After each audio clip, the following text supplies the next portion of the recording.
আলাইকুম এভরিওয়ান। আজকের ব্লগটা হচ্ছে ঈদ নিয়ে ঘোরাঘুরি, ঠিক আছে। আপনাদের মানে এমন একটা জায়গা বলবো, মানে নতুন রিসোর্ট বলতে আরো কিছু অনেক কিছু বসেছে। আপনাদের এই জায়গাটা আজকে দেখাবো।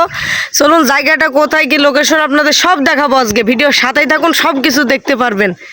আর আপনাদের আজকে একটা ভাইরাল রাস্তা দেখাই। এই মোড়টা হচ্ছে কিন্তু শুটিং মোড়। পোড়ামন্টু একটি ছবি হয়েছিল, মানে রশিকপুরে, আবার ওই যে সুইচ গেট, এসবগুলোতে কিন্তু শুটিংটা করা হয়েছিল। আর আপনারা যদি ভিডিওটা দেখে থাকেন তাহলেই চিনতে পারবেন যে শুটিং মোড় কোনটা আর মানে সুইচ গেট কোনটা। চলুন আপনাদের একটি সুন্দর রাস্তা দেখাই। জাস্ট ওয়েদারটা দেখুন, আর জাস্ট মানে রাস্তার আর ভিউ দেখুন। মানে এটা মানে রশিকপুর থেকে যেতে এই মানে রাস্তাটা, ঠিক আছে এইটা।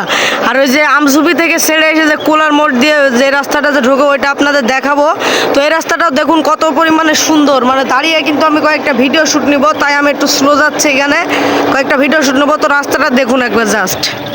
এই যে সেই রাস্তা যে রশিকপুর পানে যেতে, মানে যে রাস্তাটাতে মেলা মানে দোকান পাশার আরো সবকিছু বসেছে। তো ভিডিওটা আমার মানে এত খারাপ আসছে, কারণ রোদটা ছিল সেই দিকে, মানে এত পরিমাণে খারাপ আসছে যে বলে বোঝাতে পারবো না। তো এইসব দোকানগুলো কিন্তু দেখুন ভালোই লাগছিল। আমি আর আমার ছোট ভাইটা গেছিলাম, তো এখানে দেখছি চটপটি আরো বিভিন্ন ধরনের জিনিস বেচছে। তো আমি এখান থেকে এক প্লেট চটপটি, আমার এক প্লেট, আমার ভাইটার এক প্লেট নিয়ে আমরা দুজনে চটপটি খাচ্ছি। তো রাস্তাটা দেখুন, মানে এই যে আপনাদের চিনে দিলাম, এই জায়গাটা আমঝুপি থেকে কোলার মোড় দিয়ে চলে আসবে। তো আমরা দুজনে চটপটি নিয়ে খাওয়া শুরু করলাম, খেয়ে আবার চলে আসলাম। এই যে এই রাস্তাটা হচ্ছে আমঝুপির ভিতর দিয়ে চলে এসছে। এই রাস্তাটা আরো সুন্দর, কিন্তু আমার এখন ভালো লাগছে না, কারণ রোদ্রে এখন একেবারে খারাপ হয়ে আছে রাস্তাটার ওয়েদারটা, ঠিক আছে। ভিডিওটা এতটুকুই। সবাই সুস্থ থাকবেন, ভালো থাকবেন, সবাইকে আল্লাহ হাফেজ।